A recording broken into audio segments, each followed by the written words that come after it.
Hello, everyone, and welcome to Canadians with Disabilities and Their Allies. My name is Brent Frain. I'm the host, and also the show is known as PWD Allies Podcast, available on Spotify or your favorite app.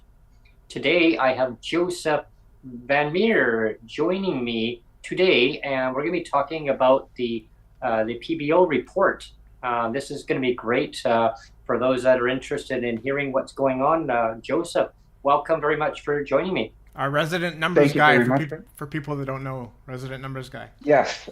And just for anybody who is ever curious or first tuning into these broadcasts, no, I am not a government official. You can actually trust what I say. Yeah, there we are. He's the first guy. He's the guy. Here we go, folks. We're going to try to sum this up very quickly for people because there's a lot of information to take in, and I want to be able to explain it properly for people. The Canada Disability Benefit became law on June 22nd, 2023. It states that within a year, the Canadian government needs to be able to assess and come up with the regulations in regards to the Canada Disability Benefit and actually putting it out there. Now, that doesn't mean that they're going to start paying people within a year. That means that they have to have the regulations within a year, right? Mm-hmm. So they have started their engagement process. They're now at their first, what they call their first stage, or their where they've opened the Canada Disability Benefit Engagement Tool, which is a portal where you can give your information, what you want to see in the Canada Disability Benefit. Now, to go along with this, the Parliamentary Budget Officer, this is like the independent part of the government where they're not party affiliated. They kind of like say, okay, this is how much this program is going to cost because this is what you put in the legislation. Mm-hmm. So they have estimated that the cost of a Canada Disability Benefit for 2024 is going to be between $2 and $20 billion, depending on what scenario. Now, just like GLBI, this PBO has given 3 scenarios in which to have the disability benefit. Okay, but Joseph, I want to stop you right there already. Actually, I want to back up the train a little bit because you said that the government has until they have 1 year to have the regulation in place, right? You said the 1 year. Well, yeah, like they're supposed to have the regulations within a year, right? Yeah. So we've been told 18 to 24 months by the time people actually start seeing the money. So my question is, if they have to have the window of 1 year to have the regulation or in place, is there how much wiggle room? Like, can they just indefinitely keep dragging their feet once they have the regulation, or is there?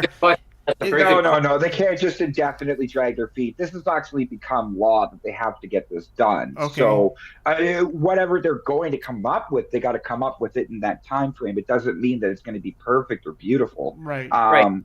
And I guess that's why the call for derb is so badly needed. It's most definitely. It's a crisis, and while they drag their feet until they implement the actual dollar amount for the CDB in, and some people are calling for like 2024, 2025, possibly into 2025, which I know people listening to this be like, what? I I just wonder how much waffle room or wiggle room they're going to give themselves. Well, the PBO, when they came up with their estimates, they did estimate based on it would start January 1st. So of what year? They're optimistic. They're way more optimistic than it's actually going to happen. But what they did was they started calculating 2024. Let's just or 2024. Yeah, 2024. That is optimistic. Yeah, wow. That's very that's optimistic. But that's because they're trying to show how much money it would cost this fiscal year. Okay. Oh, right. So they're like, okay, January to June, how much would it cost? And so it's really half of what it really would cost, right? Because it's only 6 months. Right. Now, I need to give you guys a couple of points here. One, this report does not think of it as a monthly benefit. Oh. It thinks of it in a yearly amount. There is no monthly amounts broken down. Okay. It's not taking into consideration that your income may change each month to month depending on the reporting, right? Because the regulations aren't there. They don't know if it's going to be monthly reporting. They don't know if it's going to be based on your taxes, so the PBO can only give so much information. So they've decided that this is going to be a yearly amount in their estimates. Okay. Their estimates have 3 scenarios. The first one is the biggest one. We'll get back to that. Okay. Again, sorry, Joseph. I just want to interrupt you again. Before you get started on the scenarios, just for the benefit of our listeners and viewers, now what was I going to say now? I'm terrible. I interrupted and I don't know what I was going to say. Let me guess. You're going to ask who is going to be eligible. Yeah, that was one thing, but that wasn't what that's kind of a question, right? That maybe I should answer first. Yeah. Okay. Yeah. The tool that the PBO has set up on their website will show you based on what you put in there, based on the clawbacks, the family size, the income, what you think should be the clawback or the amount, right? They have like a kind of a neat little tool on there that you can play around with, and it'll tell you how much the CDB would cost, right? Okay. But basically, it depends. Is it going to be you can collect the CDB and the disability tax credit, or is it going to eliminate the disability tax credit, or can you only do one or the other? That's another thing. That's what my question was going to be. That's what my question was going to be. Are we for sure? Do we for sure know that this? No, we don't know for sure. No, but what my question was is, do we know for sure if this is for sure going to be a top up? It's a top up. It's not a top up. Replacement. It's a top up for sure. Like it's not a replacement, right? It's a top up. It's not a replacement. Yeah, it says it right in there. This is not a replacement for social assistance. This is a top up to get you. And by the way, the report doesn't say it. They're targeting to the market basket measure of each province. Right. And the report is based on the capital city of each province. Okay. Yeah. Here's a question for you, Joseph, that I get a lot of questions about. Is that a disabled person in a province in Canada, if they do not, and which that's going to really clarify, if they do not have the disability tax credit, DTC, but they're only getting provincial assistance, disability assistance, will they be qualified to get the new Canada disability benefit when it rolls out? That is unknown, and that is why the tool and the PBO report have either or scenarios. Okay. That's where we're going to get to with the scenario numbers. 2 and 3 depend if they're going to keep the DTC or not. Okay. And scenario 1 is if they can keep both. Okay. You see what I mean? Yeah. So scenario 1's the biggest. That's the most expensive one. Most expensive one then. Yes. Yeah. Exactly. So scenario 2. The maximum CDB is equal to the gap between social assistance and the poverty threshold of that province, that capital city of that province, or the metropolitan, like the census area, because it does say in the report, I think 38 different MBMs. Oh, wow. but they use the capital city of each province or territory. Okay. So Okay. it's like, example, where I am, I'm in the capital city right now. It's not completely detailed, right? Like this doesn't break it down and say, oh, people in Alberta are going to get this and people in New Brunswick are going to get that. But it does say they're going to get different. Right. Different amounts based on their poverty level of their province or territory, right? So scenario 2 is clawed back with family net income. Okay. This is important. The reason why it's only $2 billion is because if you live with a spouse or a child or a grandchild or a grandparent that has income in the census family home, all of a sudden their income counts. And that's the threshold thing that the clawback we don't like. Right. We don't want family income accounted for it. But that's why scenario 2 is so cheap. We have somebody in chat already, Mr. AI, and he's wondering. I mean, I can put a link in. I told him I could put a link in the description after we post this video. But can you verbally tell people that are watching right now where they can go to see the published report? Yeah, the PBO website. So you just want to go to PBO. DB. Sorry, it's hard to pronounce because all the letters sound similar. Okay. So you want to go to the Office of the Parliamentary Budget Officer website. Okay. Now you can go to derb.ca and you can click on the blue little icon I added to the website earlier. Okay, that's even easier. Yeah. That's even easier. So maybe we'll use that. It is on derb.ca. Yeah. It's right. It is on the homepage, and it is the blue links that are just underneath the big banner. Okay. Sure. Okay. Well, we'll use that link then. I'll put that link at the bottom. Disability benefit tool. It's right there. So, in this summary, right, in these scenarios.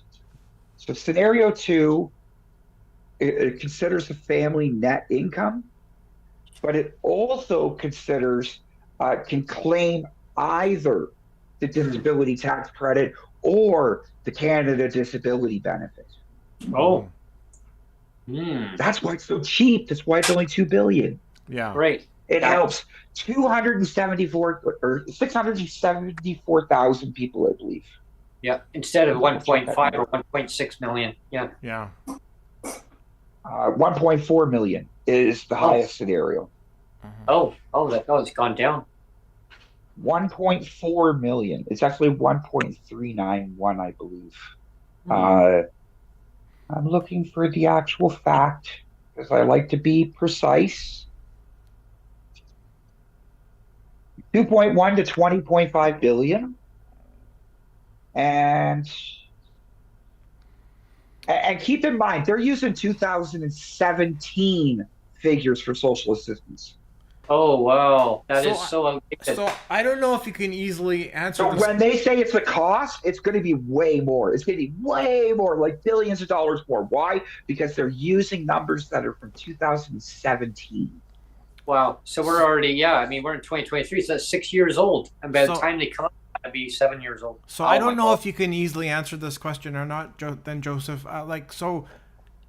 You've mentioned the 3 scenarios, and in each scenario, like the first scenario is the most amount of people that's being helped. Yeah, the first scenario is it's clawed back on your individual net income. Okay. You can qualify for DTC or CDB or both, and your take-up is based on your self-reported disability status. Okay. So not the Canada Disability Benefit. You have to qualify for the Canada Disability Benefit to get the CDB. Yeah, I guess that's my question is that so that's where I'm getting to with scenario 3. Yeah, I was gonna say is like so is there scenarios where Scenario 2 and Scenario 3 are based on disability tax credit qualifying you to get the Canada Disability Benefit. So there is going to be situations where people with disabilities are going to be actually disqualified outright, even though they're disabled? Well, we don't know. We have not done the final regulations yet, Yeah, right? because that's Now, that's the my biggest question. scenario is the one where Yeah. it's like, Yeah. self-reported. Right. Everybody that's on current social assistance is going to qualify for it. We're Right. going to top you up from your social assistance amount to the poverty line, which is going to be market basket measure. So they're talking 20 billion to get it done now and get people up to poverty. Right. But those are also using 2017 social assistance numbers. statistics. Yeah. Right. Yeah. Because there's two sayings that there's the one saying like nothing about us without us is one, of course. That's I hate that saying. well, I mean, okay, but that's one, and then the other one is no one left behind is another one, right? Oh, yeah, no, I know. Another one. Why even say them if you know that you have programs that are still pending to help them? Yeah.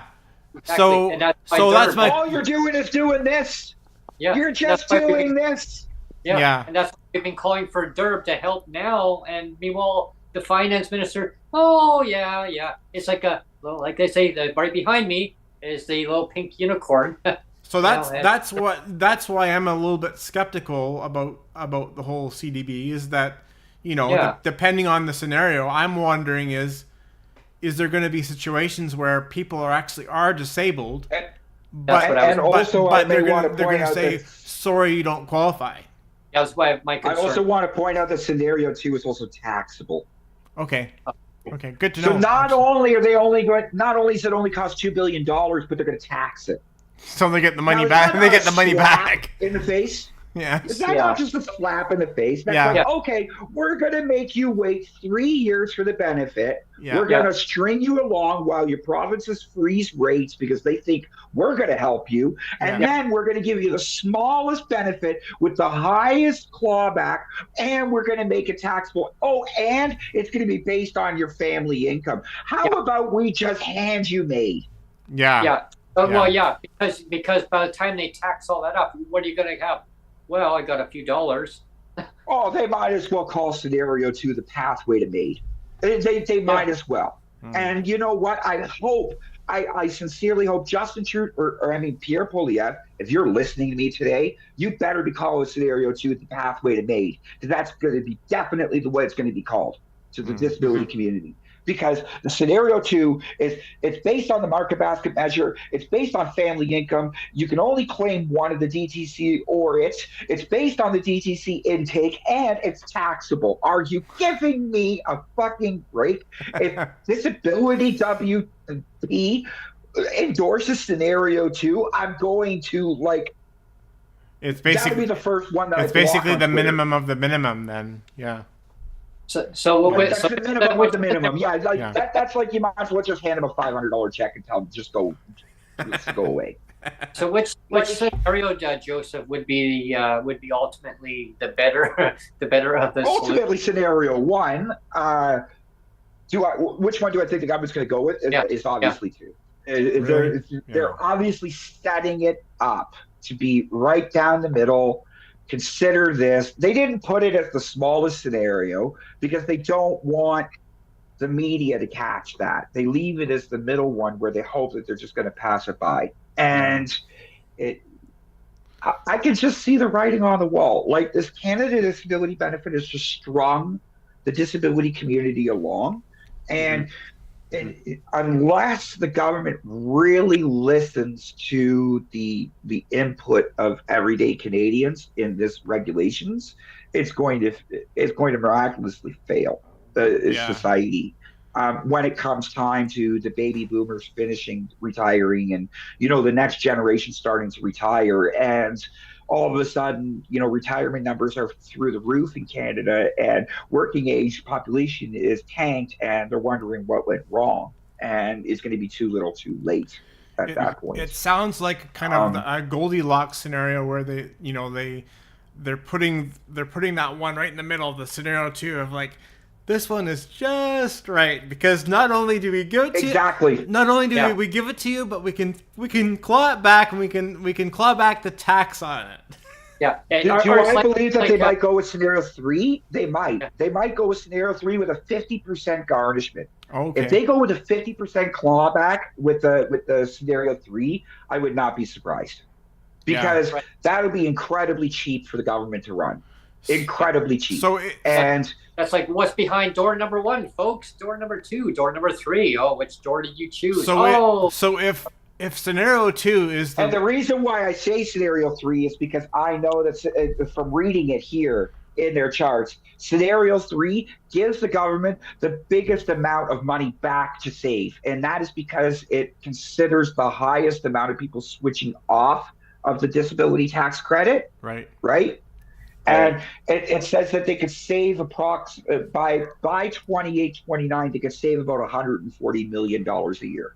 Well, I'm gonna put you on the spot then, Joseph. So you said scenario 2 is the road to MAiD. Yep. So if you were going to label scenario 1 and scenario 3 with catchphrase terms, what would you call scenario 1 and scenario 3? If scenario 2 is the road to MAiD, scenario 2 is the pathway to MAiD. Yeah. Scenario 2 is the pathway to MAiD because it's going to make disabled Canadians much more depressed. It's going to cause more domestic violence. It's going to cause more poverty. It's going to cause more garnishments against working age population, which in turn is going to cause more depression because less people are going to want to be with a person that is disabled or, be associated with them, even family wise. I mean, you guys being in the disabled community know what it's like for your family to turn on you because you're on social assistance and they just don't want to help you out anymore and they just don't want to hear it. And it could be a very bad thing. And when we're talking about hundreds of thousands to over 1 million people, 1.5 million, you're talking a big difference. So scenario 2, pathway to MAiD. Scenario 3, anti-homelessness, maybe. That's about it. Okay. Really, they're really only trying to make sure you're not going to go homeless. Okay. They're really not trying to make sure that you're going to succeed. But it's just kind of the bare minimum again. It's just like it's almost like the bare minimum, but it's a step above, right? Okay, Okay, this one maybe the opposition might not eat us alive. Yeah. Right. Okay. And then scenario 1, well, I call that the pathway to success. Really. Yeah. With scenario 1, take a look at the difference of it. It's not 2.1. It's not 3.3, by the way, is scenario 2. It's 20.1. Oh, okay. So there is a massive difference between scenario 2, 3, and 1. Just from massive difference from the budget. You mean just budget wise? It's 276,000 or 358,000 or 1,371,000. I would be completely shocked if they went with scenario 1. I would be, just really shocked. I wouldn't be shocked. I would not be shocked if they went with scenario 2. It would not shock me if they went with scenario 3. Yeah, it would shock me if they went with scenario 1. Because you have to keep in mind, scenario 1 at this point, for that many disabled Canadians, $20 billion for 1.4. Okay? Yeah. Basic income was not only $90 billion, so 4.5 times the size, but it helped over 8 billion people, so more than 4.5 times the amount of people. It helped all of those disabled Canadians, and it helped more. Yeah. But if they go at 2, they don't have to help as many at all, or 3. Well, yeah.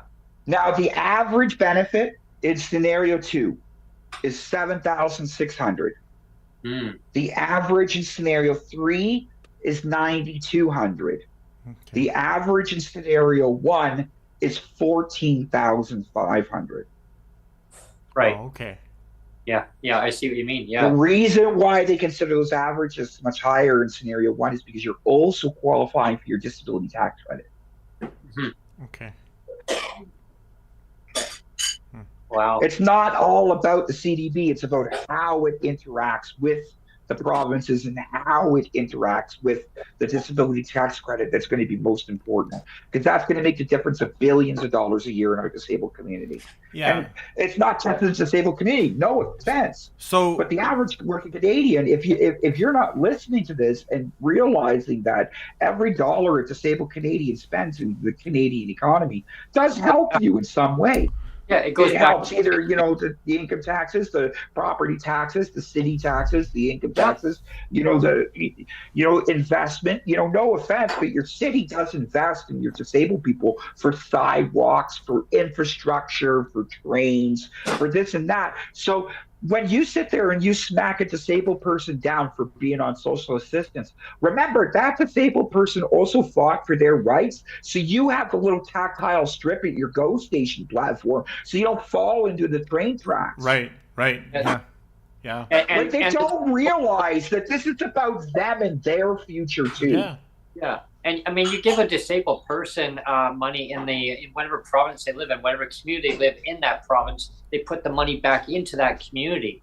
Every disabled person is a taxpayer, however the government may look at it or not, because everyone is a taxpayer regardless. When they have their hydro, definitely, even undocumented people, even visitors to this country, tourists are taxpayers. Yeah, okay, they just don't consistently tax pay.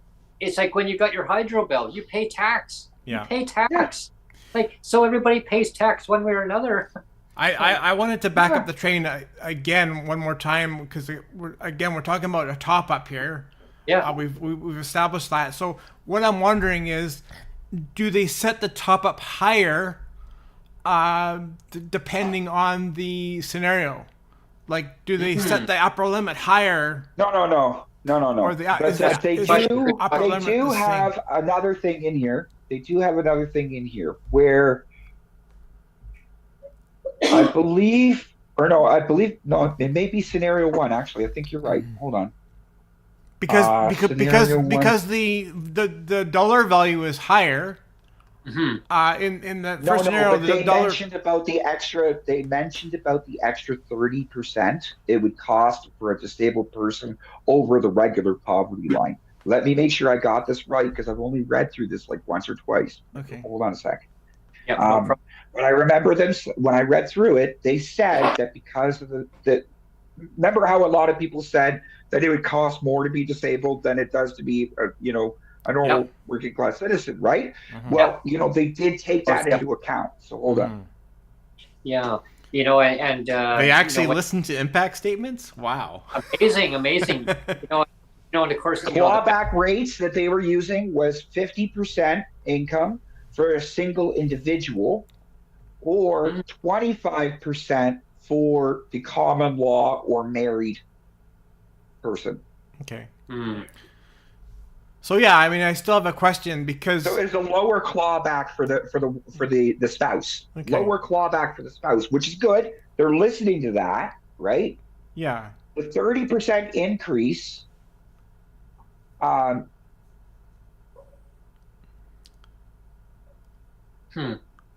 Yeah, so my question would be, like, if they're going to have the higher dollar amount. Scenario one has the higher 30% based on the scenario one is higher because it has the extra 30% for being disabled and the extra cost of being disabled. Right. So okay. So you should have a higher dollar amount at the end of the day then. One would think. So instead of the 14,000, it's actually 22,701. Okay. So what are the dollar figures? Are they kind of looking at, Joseph? Have you come up with that? Or like as a top up? Say magically that the government actually didn't use pink unicorns and actually did the right thing and actually went with scenario one, and everyone would be like, oh my God! I would be like saying, hey, crack open a bubbly water or something like that. I don't know. So they're using statistics that say the lowest province collects as a single unattached single person. Okay. The lowest province is New Brunswick, that they get 10,884. That's right. Terrible. Normally now. That's terrible. Now. Okay. Yeah. Mm-hmm. That's disgusting. So It is. When we're saying the 14,000, Okay. right? They're saying that 14,000 would be the maximum in scenario 1 for New Brunswick. Is that 14,000 in total, like provincial, or is that like with the top up including? No, that's the top up That's on the top top up. of the provincial. So Okay, they're so aiming it's for 24. around 28,000. Right. Okay, so they would get that 10,000 plus the 14, so it'd be like 24. So Yeah.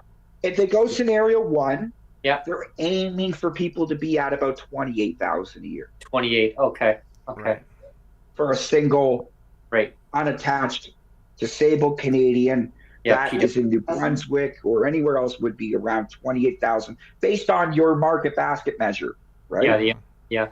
And 23. and that's based at 2017 level dollar amounts. Yeah. No, I think they're using the population of 2017. Oh. So I'm gonna ask a really Because they're talking about Maytree's 2023 welfare report. They use part of that. Oh, did they? They're Okay. talking about 2017 population numbers is the 276,000 to 1.4 million. We could, if they went scenario 1 and it was and they redid all the population and the regulations were really in favor of people with disabilities, this could reach 3 million Canadians. Oh yeah, easily. Yeah, and So- in reality, it was over 3 million Canadians with disabilities. So Joseph, I'm going to ask a really stupid question, but I'm going to assume that there's other people that are stupid like me and want to ask the same stupid question. Is what's to stop then provinces like New Brunswick to continue doing the stupid thing and saying only 10,000? Like maybe Toronto. Ontario and maybe BC will all of a sudden go, well, now we're going to sink everything down to $8,000. And let me guess, you're worried about the provinces just holding the rates down and saying, they'll like suppress everything down. What's to stop the provinces from doing that? Probably during these negotiations with the provinces, the federal government is going to say to them, well, you know what, you really need to index your social assistance to inflation. Yeah. And then the federal government will use that to keep social assistance rates up. But no, there's nothing forcing the provinces from raising their rates, and there's nothing forcing them from changing their legislation later to reduce their raises. There's nothing stopping them. And provinces like Ontario right now with the current government, where they're not in favor of helping social assistance recipients, it's going to make them worse. They're going to stagnate those rates, which will in turn, as inflation keeps going, will raise the CDB in those provinces to the point where it won't be sustainable later on. And eventually 10, 20 years from now, we'll be sitting here redoing a new program. So the federal government's basically going to slap. They're going to end up paying for it. Everybody's going to get a wet noodle and say, I'm going to slap you with a wet noodle, and that's about it, right? Yeah, a little carrot here. And then the federal government will hold the Canada Social Transfer as federal carrot for them. Yeah, okay. Right. So then the provinces say, oh, well, we're not getting a transfer payment, so yeah, that gives us a reason to suppress the income down. But hey, we're going to tie it to inflation, but there's no increase above that inflation, though. My one big... Like I said, I'm very pessimistic about the CDB. I mean, I still have a lot of pessimism. But my one big hope from the beginning, and I mean, it's only a hope, right? It's not like everybody thinks, or not everybody, but there's some people that when I was on Twitter going, well, why are you trumpeting the CDB so much? And it's not so much that I was trumpeting the CDB. It's just that I hoped it was going to be good. And one of the reasons why I hoped it was going to be good is I thought, well, if the federal government releases the CDB, it's going to force. This is my hope speaking. It's going to force the provincial governments to end the clawbacks. That was my one hope, is because I can't. Oh no, there's no end to clawbacks. This one's full of them. Yeah. Well. There you go. We were hoping that, So that's my hope dashed then. That's my hope dashed. we were hoping that the pink unicorns would stop running amok across the country, but it looks like there's a lot of holes in the CDB, and that's why we kept pushing hard. I mean, across the country, and we still are. Derb. I know the federal government's just kicking and screaming and hollering and biting and punching and just like hissing and no for derb. No, we can't help the disabled people. But it kind of pisses me off. Like, you understand what I'm saying? Like, it kind of pisses me off that the federal government then is basically going to be tolerating bad behavior from the provincial governments. Like why is that an okay thing? Or you're going to have this kind of this permissive parent you can think about as this permissive parent, like, it's okay, little children, you can screw off and do whatever you want. I'll be the permissive parent, and you can kind of like f people over. It doesn't matter, you know. Well, the way I look at it, Neo, is that it doesn't affect the government's life. Like, it doesn't affect them. Like, they just basically try to call the shots, right? So it's like we push out derb. We want to help people. No. Why? It doesn't affect me. I'm just the policy maker. It doesn't affect my life. But if it affected their life, trust me, they would be getting that out really, really quick. Yeah. It's like the old welfare challenge. Remember, they stopped doing. They stopped doing it because it was too dangerous. Because their lives. Yeah. They said, "Oh my God, they were becoming sick." Yeah. That's why they stopped doing that. And again, my hope for this whole thing is that you would hope that it would generate more accountability. The CDB would generate more accountability on the part of the provinces, but maybe the provinces won't care. I don't know. I mean, you'd hope. We need derb now. Yeah. And derb's not going away, people. Derb, we're going to keep on pumping derb back out. Yeah. Until the government goes blue in the face. Yeah. What I would like to know is, how are they ever going to calculate what it's going to cost for the Northwest Territories? It's not in there. It's just like basic income. It's not in there because there's no MBM for the territories. There isn't. Right. I didn't know that. Oh my gosh. Oh wow. Oh. So maybe they're going to use pink unicorn British math. Columbia, Alberta, Saskatchewan, Manitoba, Ontario, Quebec, New Brunswick, Nova Scotia, Prince Edward Island, Newfoundland, Labrador. There is no MBM region. But Joseph, maybe they forgot that they're part of Canada? Maybe up there, that's why they forgot that. Oh. Just the way it's calculated. Oh, they must have forgotten. Maybe those just become part of Alaska, and then you know. I guess maybe they're not part of those territories. Not part of Canada anymore. Maybe that's why they're not included. Yeah. Oh, well, I guess they have to wait a sec. Hold on. Oh, somebody made a big boo boo there. I guess. Whoops. Oops. Really? Come on, PBO. They used an old chart. Oh my gosh! Wow. From what year? Somebody's out of whack there. 2020, and I got the 2022 market basket measures right here. They didn't even use the right market basket measures. Oh dear. Oh gosh. Oh wow. What could go wrong? I mean, really? Oh man. Oh. And people wonder why we have so little faith in our federal government, right? Yeah. Say, oops, did we do wrong? Yeah. I should have used that blue marker, but I used an orange one, or I used but no, it was a gray one, wasn't it? How long did it take you to find the proper chart, Joseph? A few seconds. A few seconds. Well, no, like I'm looking at 3 years, folks. Let me make sure this is the right one. Hold on. 2, 3 years. So let's see here. So the one that they used was the market basket measure thresholds for economic families and persons not in economic families 2020. Oh. Okay. I found market basket measure thresholds for the reference family by market basket measure region, component, and base year. He's got it. He knows his stuff, everyone. I mean, it's So amazing. I'm wondering what component means. How fast that he can find that information. I'm wondering why they. Yeah. Oh, because this is just. Well, no, because I could see this. Like, Yellowknife, Northwest Territories. Their market basket measure for this year is 66,991. So I'm wondering why the federal government just doesn't hire you, Joseph. Because I'll never work for the government.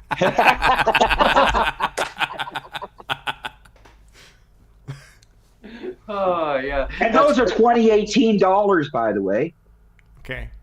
So when I say that Yellowknife, oh my God, Yellow Life, I'm sorry. It almost seems that way, right? I mean, it's Yellowknife, Northwest Territories, one of the most farthest reaching spots of our country, where it is so expensive to live that a can of like Maxwell House coffee costs like $40 to buy a can of coffee. Oh, wow. Right? It's made of gold. When you see some of those pictures online of like a ham or a turkey that's blown out of proportion, it's probably coming from up there because it costs everything to get everything up there, right? Yeah, exactly. So, You got it up. a market basket measure of Yellowknife is one of the highest in the countries. I cannot pronounce that city name. Or that territory name. I just can't pronounce it. DEHCHO. I'm not even going to try to pronounce it, and I apologize. Yeah, okay? that's fair. They That's have the highest. Yeah. $69,657 for their poverty line. Oh, wow. Ooh. That's insane. That's huge. That's a family of four. Right? Still, We have to keep that in high. mind. That's high. Wow, still. That's But if I can find those details in a few minutes, why couldn't we figure out what it's going to do for the province or for the territories? The territories, I mean, come on. If you are disabled and you live in the territories, do you really think you have access to your doctor? Do you really think you have access to medical care? Do you really think you have access to fresh food? Do you really think you have access to a good job? Come on. They should be the first ones helped. Yeah, exactly. And this is another reason why you always say, Brent, people with disabilities should be able to live in the communities they want, because they should be able to live and be in the community that they choose to do so. I mean, autonomy. That's why autonomy is so strong, and the government need to wake up and sell the $40 coffee can. I'm sorry. I need to make you cry now. I was wrong. The highest market basket measure is SAHTU, Northwest Territories. SAHTU. Okay? SAHTU, Northwest Territories. $81,150. Oh, wow. Oh my gosh.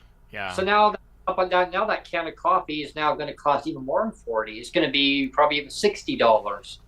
So could you imagine if this Canada Disability Benefit kicks in and the Northwest Territories got to have this? There are some people up there who are going to get $40,000 from CDB.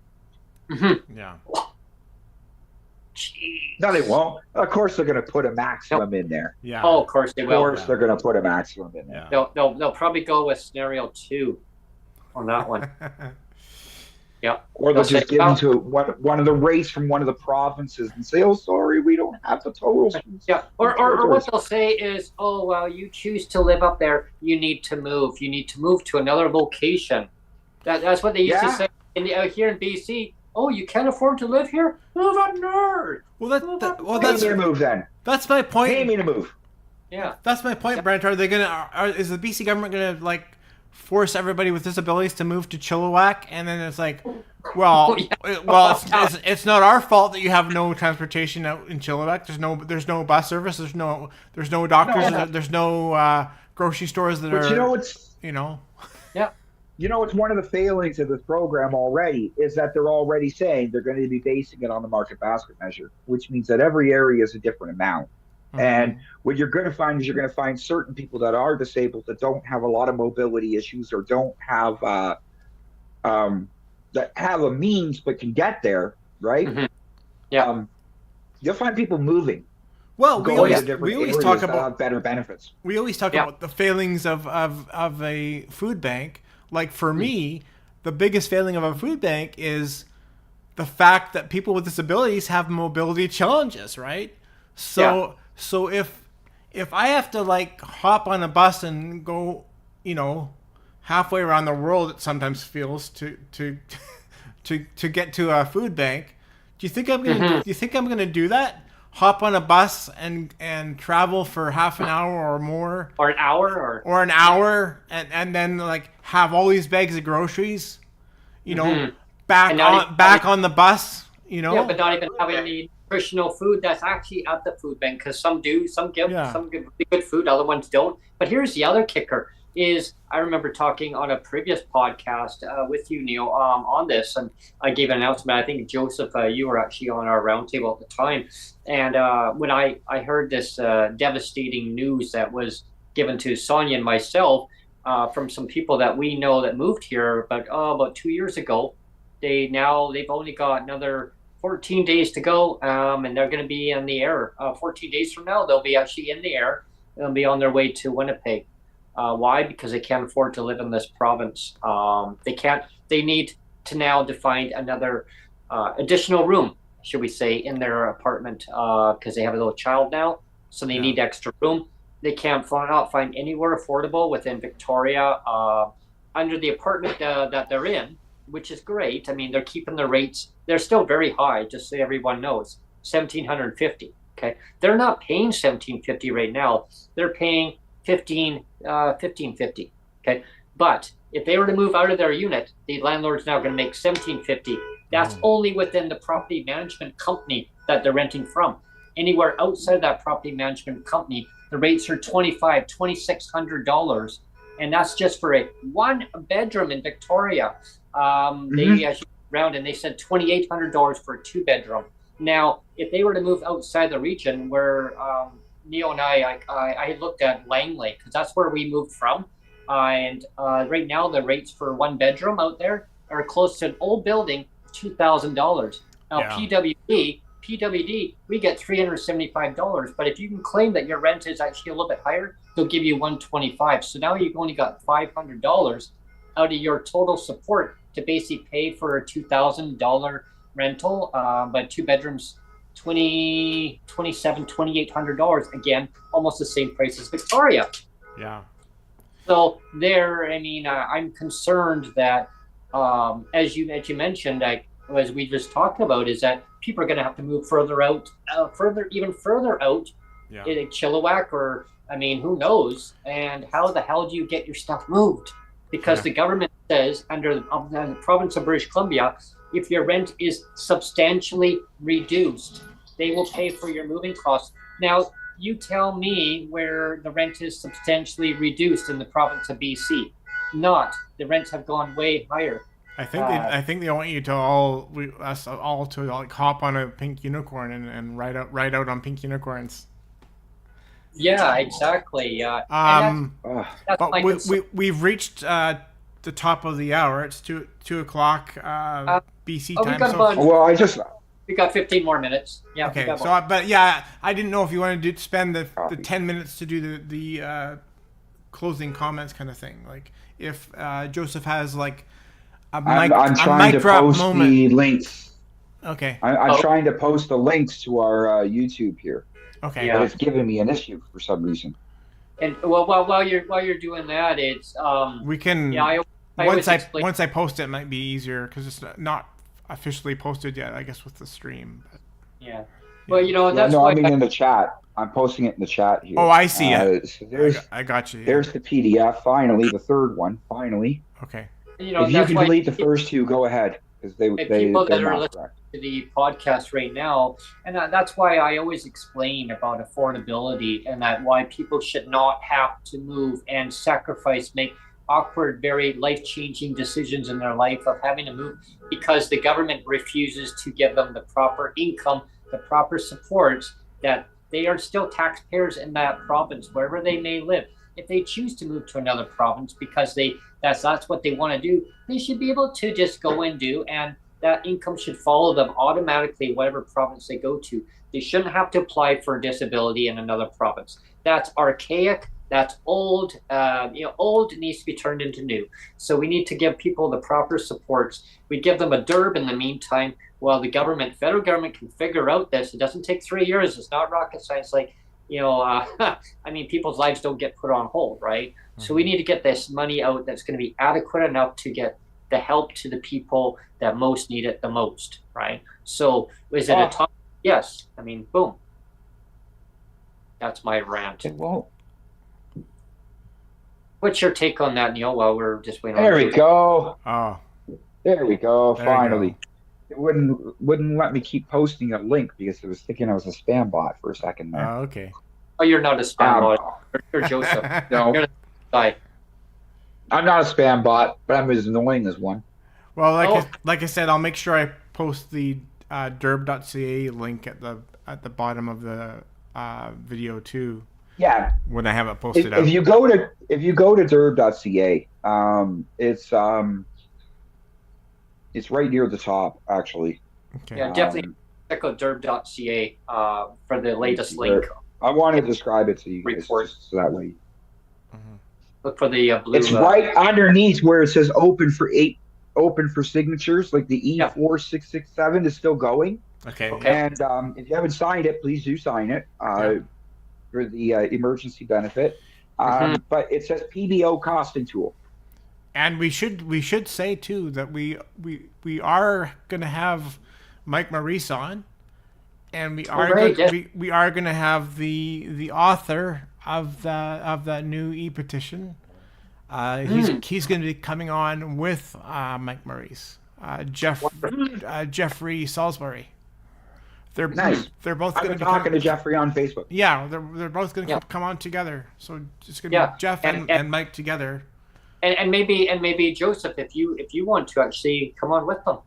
I mean, that would I don't want to push too hard because Mike Morrice is introduced to the petition and everything, and it's official government business. Right. And I'm running a website about it as an advocacy. Maybe not the best decision to put me on the same broadcast as Mike. It could be a conflict of interest, I guess. It could be a conflict of interest. Maybe. Yeah. But it's just everyone listening to it. I mean, this is so informative information for everybody to follow. I encourage you to follow Joseph's derb.ca link. You're going to find all the information right there. Keep up to date on everything. Yeah. And a good thing for people to do as well is, like I always say, is if they want to keep up to date on our shows, is to check the PWD Allies calendar. Like for today, I mean, Joseph was a late ad today because actually we had a cancellation. So I actually killed the show we were going to do today, and I reposted a new link. A new link for Joseph, and I did the link on both the show calendar and on Zoom, of course. And so, this was like a late ad, like I said, but I made sure that I put it on the calendar. So even like really late ads, so you're always going to be up to date. If you check the calendar, you're always going to be up to date. And I've got lots of links on every video. And if you go to my website, there's lots of stuff there. The daddybentlinks.com. There's stuff there to look at. You killed the show, and it magically turned into Joseph. That's right. Yeah, and that's it. Well, I'm glad that I can at least give you guys a little bit of a show. And no, we it's catch good. up about no, it's fabulous. It's very because this report is it's full of warnings. It's full of warnings. It's full of 2017 statistics. It's we don't know for sure what number they're going to use, so we're using the market basket measure, but maybe they used the LICO, maybe they used the LIM, maybe they used something else, right? And then they're talking about, if you look at the disability tool that they got on the PBO website, like the interactive one, the clawback can go as high as 70%. Wow. And I think you were saying, this is going back a while, Joseph, but I remember you saying that the biggest problem with the CDB is usually when they come up with some kind of benefit, the government always funds it first, right? I think it was you that was saying that whenever the government comes up with something to fund, or like a new benefit program, they always fund it first and then work on the particulars, right? But they're doing everything ass backwards now. But that's why this report came out today. Yeah. The fall economic statement is coming up, and it's going to be in there. Okay. Now they know, but we know to watch that fall economic statement and which scenario are they going to budget in there. Right. But the reason why the people are listening are probably thinking, well, why can't the government just come out with DERB? Maybe you could shine a light. Because they're leaning towards scenario 2, which is the disability tax credit, and they've already given out $600 to all Pathway to MAiD. Like, oh, they can wait for the next one. Yeah. Why would we give DERB when we can give a Pathway to MAiD? We can make it. If they were going to give scenario 1 in the first place, we would have DERB. Yeah. If they were going to give scenario 1, we would have a $500 DERB a month right now. Yeah. And they're not going to. That would be huge. They're going to do scenarios here. Imagine if they did $500 would be huge for so many people. For so many. That would literally be life changing. I mean, it doesn't sound like a lot. Think of it this way. It doesn't sound like a lot. The average benefit is $9,000 in the smallest scenario. So guess what? That means it's over $500. So why can't you just give them $500? Right. Exactly. Yeah, exactly. Because you give people money. Especially anyone on low income, they're going to be very smart with that money. They're going to stretch that money as far as they can because they know how to budget. But even if they're frivolous with it, Brent, you know what? So they're frivolous with it. No offense, but you go to work for a living and, my dollars goes to pay for your job. But, I'm not allowed to criticize you on what you buy with your dollars. Why are you allowed to criticize a disabled person of what they collect off of the tax dollars that I spend? Yeah, exactly. It's a catch-22. Stop complaining about it because it only goes to help our economy. Exactly, because disabled people still put the money into the economy anyway. I mean, it's you get an extra $500. I mean, geez, they're just going to put the money back in the economy. Yep. That plus that, I mean, wow. I mean, there was a study that was done. I think Canadians should be more scared at the fact that this thing could encompass 1 in 40 Canadians automatically. But remember, there was a report that was out, Joseph, where they gave a whole a group of people $7,500. And then I think there was another one that was I think they were going to do Stockton, I believe, right? That was a pilot project, right? Yeah. But wasn't that Stockton? Yeah, but why did they stop it? Because it actually was helping people. It was too successful. They continued it. It renewed. But was it the same group though? No, they did a different group. But I'm pretty sure that they expanded on that one. Yeah, I think my question is why didn't they give me the money? Show me the money? Why wasn't I part of the study group? That's a good question. Very good. I want $7,500, please. Yeah. And what? And how would that improve things dramatically? I'm still waiting for the fucking answer from 2018 from Doug Ford answering me back saying how the fuck was winding down basic income compassionate. Yeah. I'm still baffled about that. Why would they pull the plug on something that was going to be successful? Because BC said, they pulled the plug on it. They knew it was too expensive. Yeah, they're like, apparently it's not working on tourists, so we need to pull the plug on it. Really? Yeah.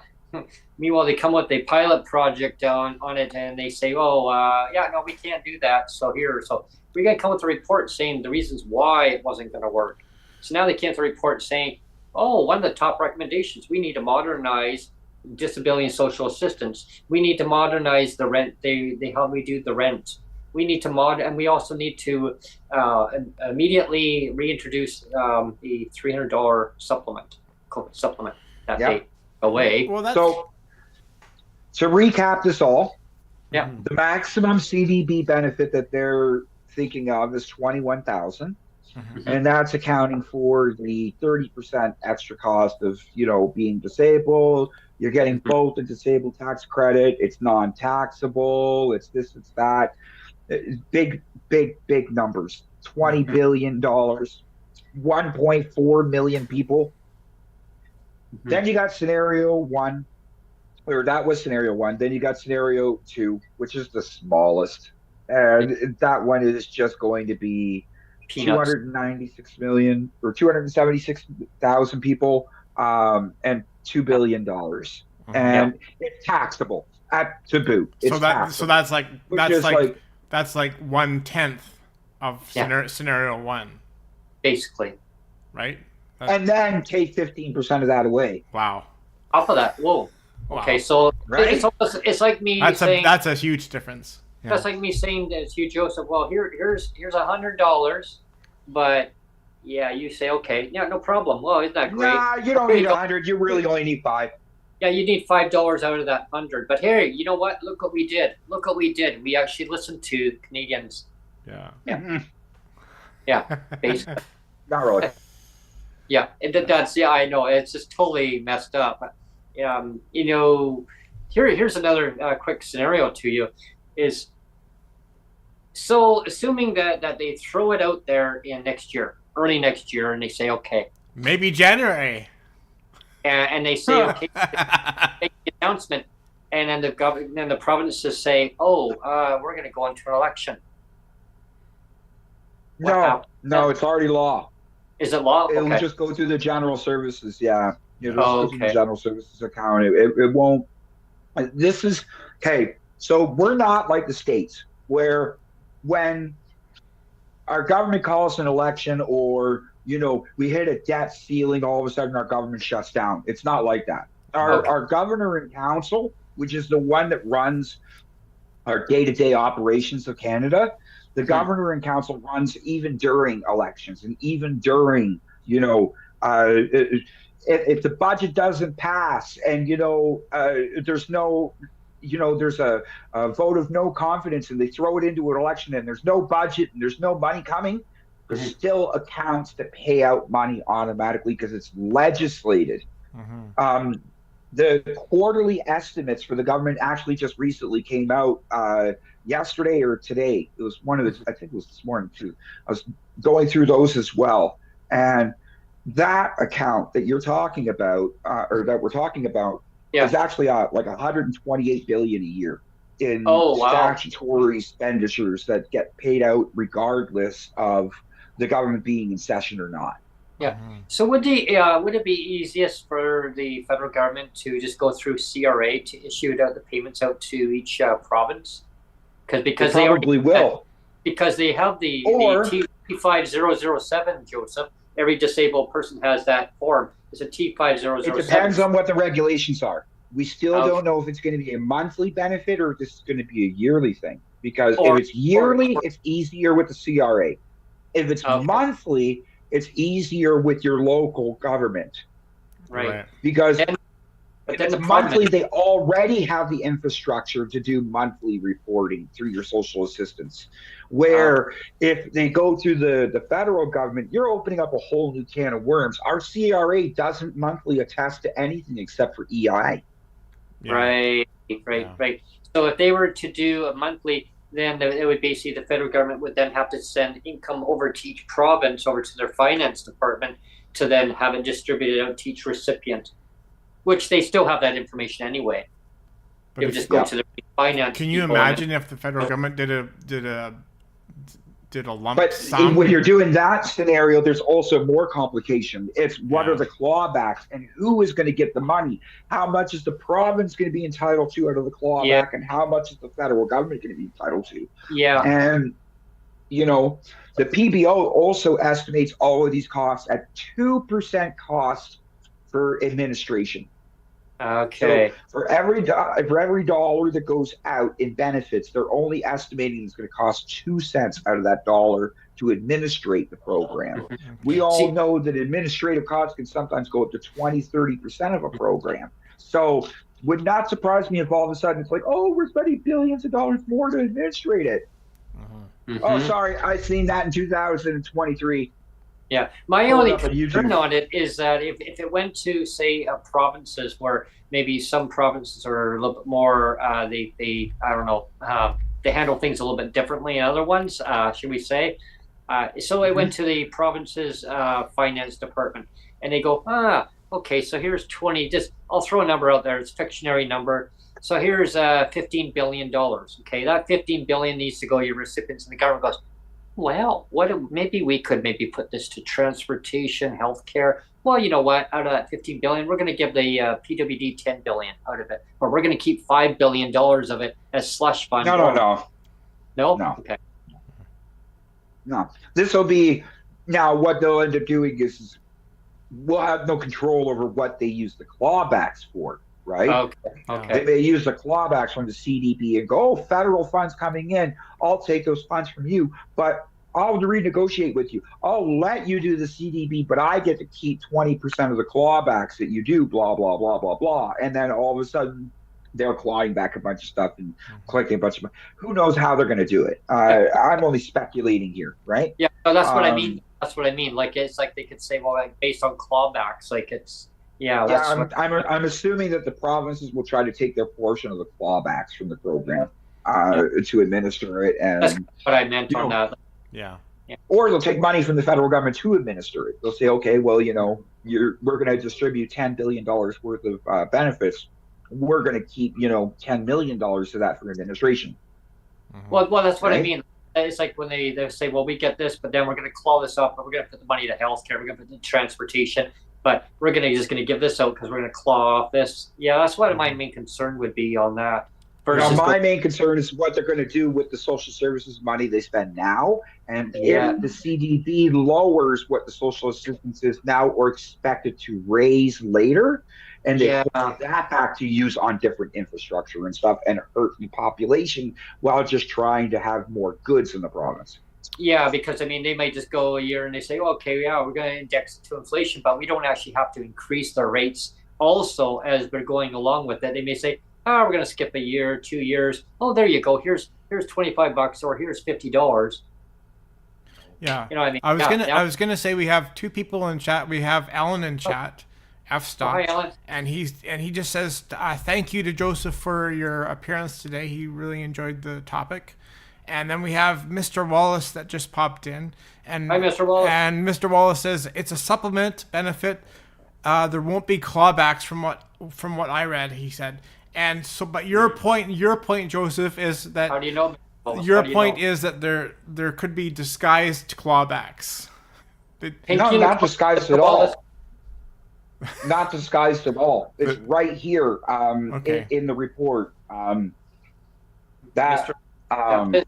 Wallace, the government loves to use pink unicorns, so they love to claw things back across the country. Mm-hmm. I'm hoping that maybe that will change. Maybe with all this new CDB that will change. Well, I know where Mr. Wallace all the models have clawbacks. Yeah. There we go, Mr. Wallace. And I know where Mr. Wallace is probably thinking because we have Mike Morrice and you have Benito Zerillo. Those two are always saying there shouldn't be clawbacks, but just because those two people are saying there shouldn't be clawbacks doesn't mean there won't be any. Yeah, right. Yeah. In a reality world, you don't need clawbacks.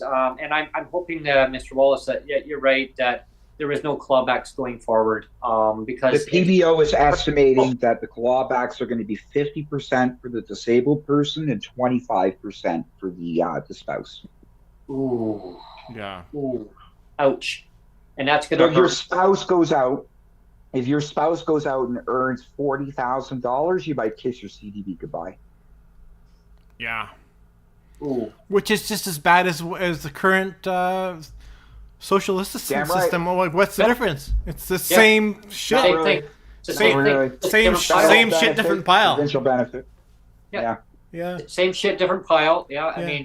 Rather than we'll just shovel it over to another pile and say, but look what we did. Yeah. You wanted CDB, right? No, we wanted DERB in the meantime. Well, no, I'm sorry.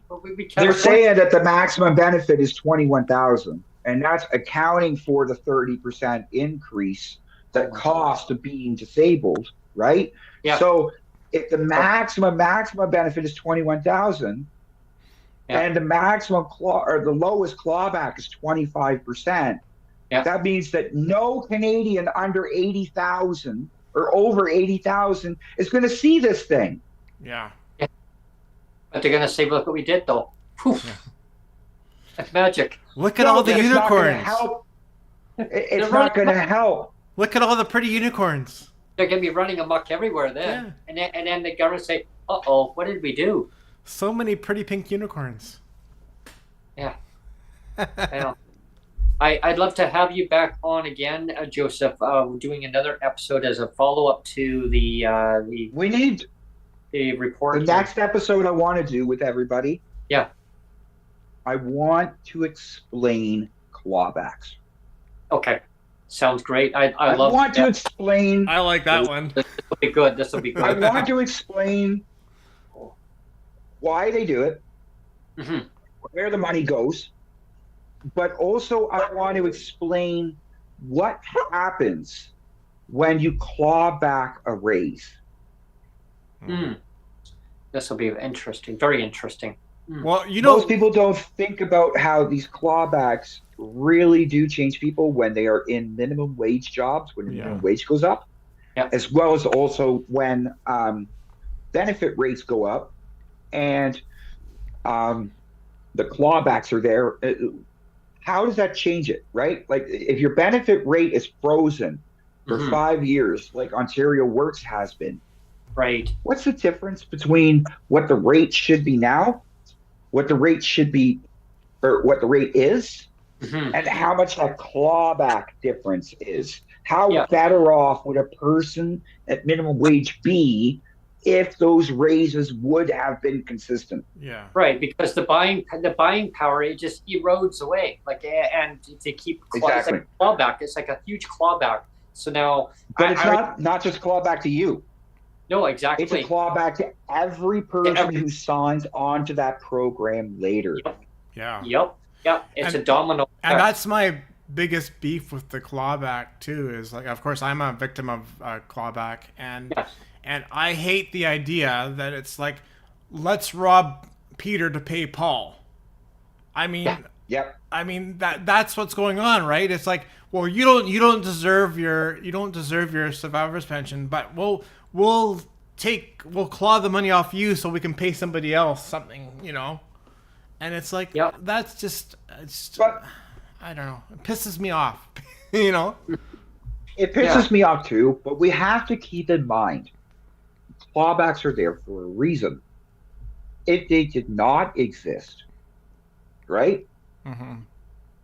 Your survivor's pension would be your survivor's pension times your population and no in between, right? It would be, every time there's a raise in the program or a raise in the benefit, it would go up that much for everybody and blah, blah, blah. And all of a sudden, costs are out of control.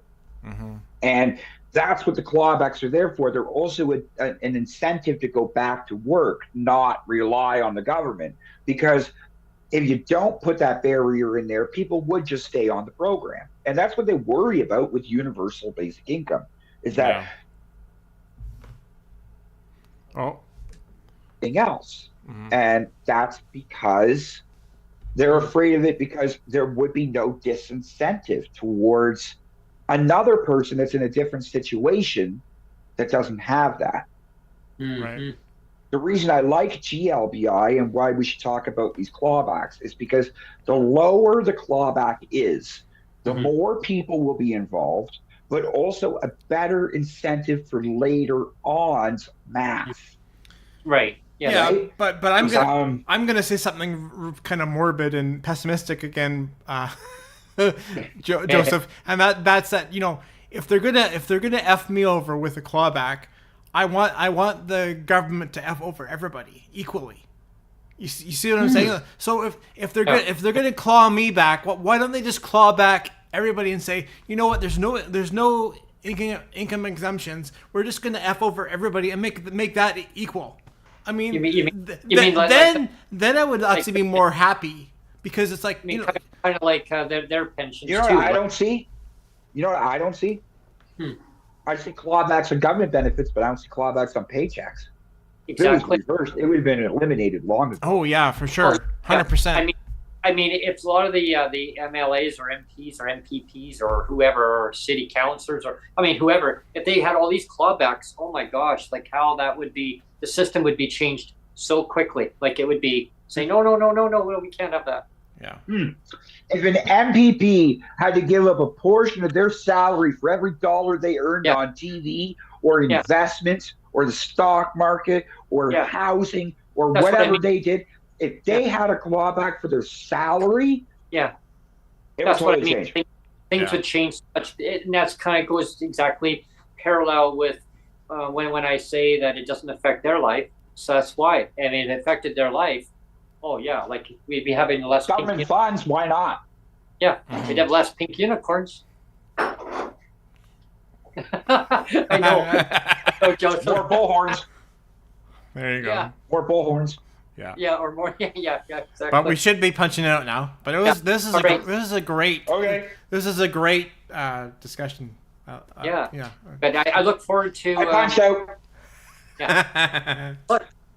I look forward to the episode about clawbacks. Me too. Yeah. Yeah, we need to do one about clawbacks or the official word offsetting. Yeah. We'll get that one scheduled in for you. Yeah. I love how they like to call it offsetting. Like, like it's just, it's a little offsetting, Yeah. Yeah. Sounds good. It's only going to take a few $1 billion. It seems so harmless when they say it like that, right? Yeah. Yeah. Well, thanks everyone for tuning in today. This has been an awesome episode. Talking about the CDB, what's going on, scenario 1, 2, 3. It's going to be an interesting situation that's going to go forward. Which one is it? Door number 1, door number 2, or door number 3? This time it's number 1 that the government's going to try to avoid. Right. Yeah. And number 2 will be very detrimental to people. Yeah. Yeah. Families, not just the disabled person. It's going to be detrimental to families. Because it's all based on family income. Yep. So it's just, instead of just pulling down one person, you got to pull down the whole family. Government, you got to pull everybody down. Yeah. So everybody, hashtag say no to scenario 2. There you go. That's right. Say no. Just say no to number 2. People watching this, just put it on your own social media. Just put a hashtag. Say no to number 2. CDB. Number 2. Say no. Yeah. Say no to number 2. CDB. CDB. That's right. A hashtag. And we'll put that out there, Joseph. Maybe we'll get it trending. There you go. Say no to number 2. CDB. No to number 2. Just say no. Say no. Number sign. Say capital letters. Say capital N. Say no. Well, we can't use the hashtag in the number because then it's 2 hashtags. So we have to spell out. It has to be number right there. 2. The word. Yeah, doing letter. Yeah. Say right no. there in the chat. It's in the chat. There you go. Yeah. That's good. Yeah. You can just copy and paste that over, and then we'll pop. Yep. But we'll get that trending, and people understand what's going on here, and we can put pressure on the. People need to understand scenario 2 is 1/10 of the size of what they should be doing. Mm-hmm. Yep. And it's very detrimental, not just to the individual, but to the whole family household. Mm-hmm. Not to mention the average benefit is doubled in scenario 1 compared to scenario 2. We need to say no to scenario 2. Right. Say no. Just say no. Say no. Yeah. Well, thank you, Joseph. That was good. Thank you very much, Joseph, and we'll see you again soon. Thank you, Brett. Thank you everyone for tuning in today. It's been a great episode, and we'll stay tuned to the clawback episode. Thanks, everyone. Bye, everyone.